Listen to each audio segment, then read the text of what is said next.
Magandang gabi po sa lahat. Ang babasahin ko po ngayon ay makikita sa 2 Chronicles chapter 36 verse 1 to 3.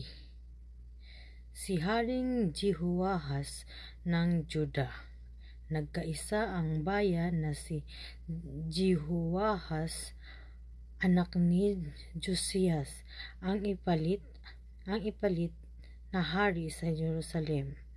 23 taong gulang siya nang maging hari at 3 buwan siyang naghari sa Jerusalem. Binihag siya ni Haring Nico ng Ehipto at pinagbuwis niya ng 3,500 kilong pilak at 35 kilong ginto ang Juda. Yun lang po rin ng Diyos. God bless. Isang mapagpalang gabi po sa ating lahat. Ngayong gabi po, ang aking lalahad ay mula sa aklat ng ikalawang mga kronika, kabanata 36, talata 4 hanggang 6. Ipinalit kay Jehoahaz bilang hari ng Huda ay ang kapatid nitong si Eliakim. Pinalitan na ang kanyang pangalan sa Jehoiakim. Si Jehoahaz naman ay dinala sa Ehipto. 25 taong gulang si Jehoiakim nang maging hari at 11 taon siyang naghari sa Jerusalem. Ginawa niya ang mga bagay na hindi kalugod-lugod kay Yahuwah. Dumating si Nebuchadnezzar, pinayag siya at nakadenang dinala sa Babylonia. Purihin po ang ating amang lumikha sa pagkakabasa ng kanyang salita. Amen. Isang mapagpalang gabi po sa ating lahat. Ang akin pong babasahin ngayon ay mula sa libro ng ikalawang kronika, chapter 36, verses 7 to 9. Dinala rin ni Nebuchadnezzar sa Babylonia ang ibang mga kagamitan ng templo ng Panginoon at inilagay sa kanyang palasyo. Ang ibang mga salaysay tungkol sa paghahari ni Jehoiakim at ang mga kasuklam-suklam at masasamang bagay na ginawa niya ay nakasulat sa aklat ng kasaysayan ng mga hari sa Israel at Juda. At ang anak niyang si Jehoiakim ang pumalit sa kanya bilang hari. Ang paghahari ni Jehoiakim sa Juda. Si Jehoiakim ay 18 taong gulang nang maging hari. Naghari siya sa Jerusalem sa loob ng 3 buwan at 10 araw. Masama ang ginawa niya sa paningin ng Panginoon. Amen. God bless po. Magandang gabi po sa ating lahat. Ang babasahin ko po ngayon ay mula po sa ikalawang kronika, chapter 36, verse 10 to 12. Sa pagsisimula ng taon, binihag ni Haring Nebuchadnezzar si Jehoiakim sa Babylonia. Pinagkukuhan niya ang mga mamahaling ari-arian sa templo ng Panginoon at ginawa niyang hari ng Juda at Jerusalem ang tiyuhin ni Jehoiakim na si Sedekias. Ang paghahari ni Sedekias sa Juda. Si Sedekias ay 21 taong gulang nang maging hari. Naghari siya sa Jerusalem sa loob ng 11 taon. Masama ang ginawa niya sa paningin ng Panginoon na kanyang Diyos at hindi siya nagpakumbaba kay Jeremias na propeta ng Panginoon. Amen. God bless po. Magandang gabi po sa lahat. Ang babasahin ko po ngayon ay makikita sa 2 Chronicles chapter 36 verse 13 to 15. Ang pagbagsak ng Jerusalem. Naghimagsik si Zedekias laban kay Haring Nebuchadnezzar na pinangakuan niya sa pangalan ng Diyos ng kanyang susundin. Nagmatigas siya at ayaw magsisi at manumbalik kay Yahweh, ang Diyos ng Israel. Sumama ang mga pinuno ng Juda, ang mga pari at ang mga mamamayan. Tinularan nila ang kasuklam-suklam na gawain ng ibang bansa, pati ang templo ng Jerusalem na inilaan ni Yahweh para sa kanyang sarili ay kanilang nilapastangan. Gayunman, dahil sa habag ni Yahweh sa kanila at sa pagmamalasakit niya sa kanyang templo, nagpatuloy siya sa pagpapadala ng mga sugo upang bigyan sila ng babala. Yun lang po, purihin ang Diyos. God bless. Hello po, good afternoon. Ang aking Bible verse for today is from 2 Chronicles chapter 36 verses 16 to 19.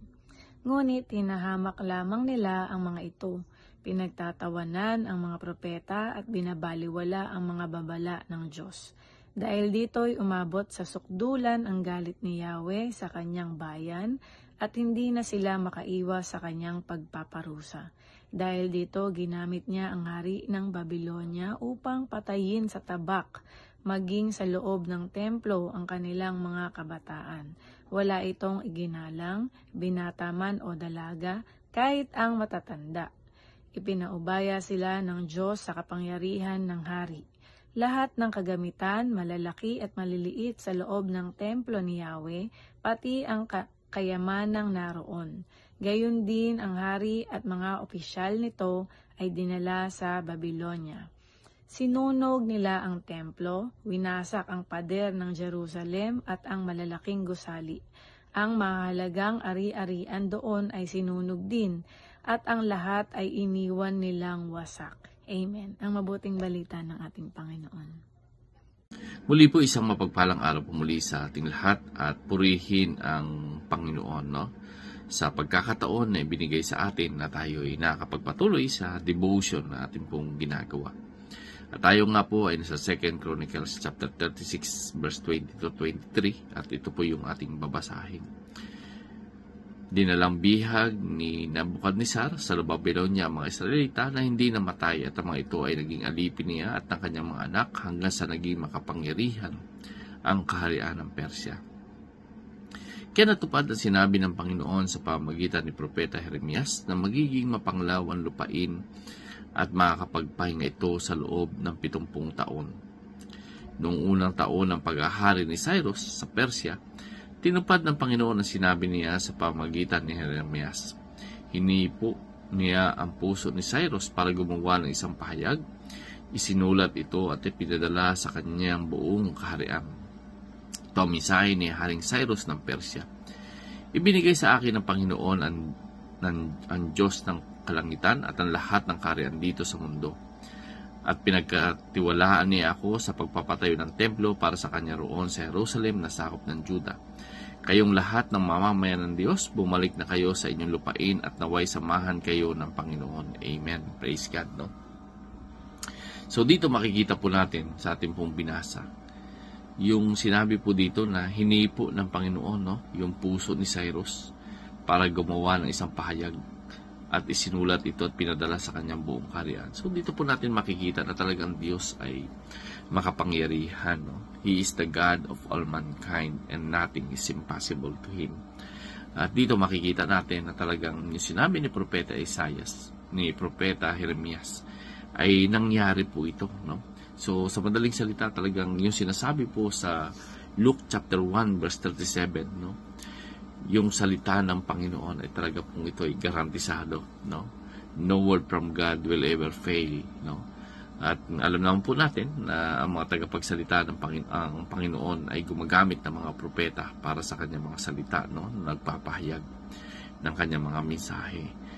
Dito makikita nga po natin, no? Na kahit si King Nebuchadnezzar, intasan ng Panginoon na dahil sa kasalanan ng mga Israelita, pinalusob niya po ito kay King Nebuchadnezzar at kinuha po sila ng mga alipin. So dito makikita po natin na talagang ang Panginoon pa rin yung may control ng lahat, no? Sabi nga ng Panginoon ay siya yung gumawa ng liwanag in even the darkness, no? Ang lahat ng ito ay galing sa kanyang kapangyarihan. So dito makikita natin na yung Panginoon ay karapat-dapat talaga itong tumanggap ng papuri at pasasalamat, no? Sapagkat napakabuti niyang Diyos, no? Kung tayo ay hindi susunod, talaga andun yung kanyang pagpapalo. Pero purihin ang Panginoon sapagkat sa kabila na ito, andun yung kanyang pagmamahal, no? Ang Panginoon ay tunay nga na ito ay mapagmahal. So God bless everyone. Ang Panginoon po ang mapupurihan.